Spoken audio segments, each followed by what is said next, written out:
آپ کہتے ہیں رب العالمین، آپ میں سے کوئی جانتا ہے اس کا مطلب کیا ہے؟ رب العالمین کا مطلب ہوتا ہے کہ اس سنسار کو، اس رب، کوئی رب ہے جو اس پوری دنیا کو چلا رہا ہے۔ ہر مسلمان ملے گا آپ سے یہ کہے گا کہ اس دھرتی پہ، اس زمین پہ پتا بھی اس کی مرضی کے بغیر نہیں ہلتا۔ تو یہ لو جہاد کیوں کر رہے ہو؟ یہ کنورجن کیوں کر رہے ہو بھائی؟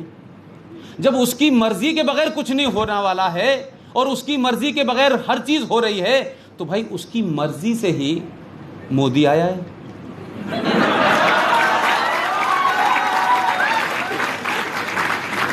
اسی کی مرضی کی وجہ سے یوگی بھی آیا ہے،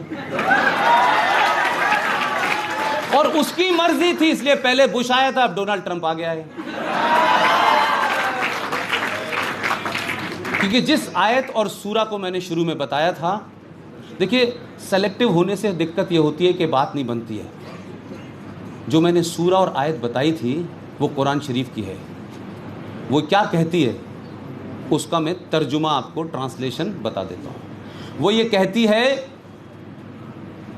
کہ اے میرے ماننے والوں، اللہ میاں اپنی جو ماننے والے ہیں مسلمان کا مطلب ہوتا ہے مسلط ایمان، لیکن مسلمان کا کوئی ایمان ہی نہیں ہے، کیونکہ اگر مسلط ایمان ہوتا تو یہ فراڈ نہیں ہوتا جو پوری دنیا میں ہو رہا ہے آج کی ڈیٹ میں۔ آپ اسلام کی صورت وہ نہیں دیکھتے جو البغدادی دکھا رہا ہے، جو اسامہ بن لادن دکھا رہا ہے، جو داؤد ابراہیم دکھا رہا ہے، جو جیش محمد دکھا رہا ہے، جو لشکر طیبہ دکھا رہا ہے، جو دختران ملت دکھا رہی ہے، جو آئی ایس دکھا رہا ہے، یہ چہرہ نہیں ہوتا۔ لیکن عید پہ بکرا کاٹنے کے لیے مسلط ایمان ہو جاتا ہے، وہ بھی بے ایمانی ہے۔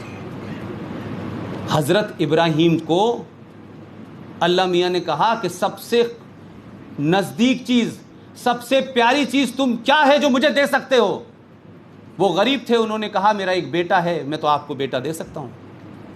انہوں نے اپنے بیٹے اسماعیل سے کہا کہ ایسے سے اللہ نے مجھ سے کہا ہے، میں تمہیں اللہ کی راہ میں دینے جا رہا ہوں۔ بیٹا بڑا خوش ہوا، اس نے کہا یہ تو بہت اچھی بات ہے کہ اللہ نے مجھے مانگا ہے۔ وہ دینے گئے، اور وہ وہاں جب پہنچے اور جب اس کا اللہ کی راہ میں اس کو بلی اس کی چڑھانے والے تھے، تو جھاڑی میں سے ایک، ہم اس کو آج بکرا کہہ سکتے ہیں، اس زمانے بھیڑ تھی، وہ نکلی۔ تو اللہ نے امتحان لیا ابراہیم صاحب کا۔ تو ابراہیم صاحب کا تو ایمان اللہ پہ اتنا زبردست تھا کہ انہوں نے اپنی اولاد کو ان کی راہ میں دے دیا، اور جب وہ اس کی گردن کاٹنے چلے تو اللہ نے کہا تمہارا ایمان مجھ پہ مسلط ہے، ایمان پکا ہے، لہٰذا میں اس بچے کو ہٹا کر کے، انہوں نے اپنے کرشمے سے وہاں بھیڑ پیدا کر دی۔ اب سوال یہ ہوا کہ اس دن سے عید مننے لگی، تو اب ایمان کیا ہو رہا ہے؟ نہ تو حضرت ابراہیم ہے، نہ اسماعیل ہے، لیکن اللہ خواب میں آتے ہیں، کہتے ہیں بلی چاہیے، وہ کہتے ہیں بازار سے لا کے کاٹ دیں گے، اپنا بچہ نہیں کٹوائیں گے بھائی۔ یہ چکر میں نہیں پڑنے والے ہم، یہ ہم چکر میں پڑ گئے تو پتہ چلا پاپولیشن ہی کم ہو جائے گی، جسے بڑھانے میں لگیں دن رات ہم۔